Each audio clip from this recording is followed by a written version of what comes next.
বন্ধুরা ভালো আছেন? আজকে আমি খিচুড়ি করব। এই যে রাজমা, তারপর বরবটির দানা, এগুলো অনেকগুলো ভেজানো ছিল আগে থেকে, কিছুটা রাখা ছিল। এটা আজকে শেষ করলাম। আর এই মুসুর ডাল, আর খিচুড়িটা হবে ভাত দিয়ে, আমি কোনো চাল দিয়ে করব।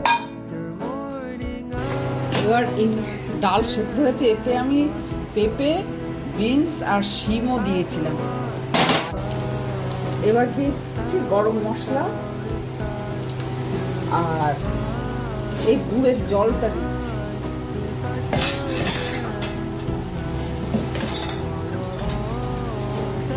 আর এই ভাত রয়েছে, এই ভাত দিয়ে খিচুড়ি হবে।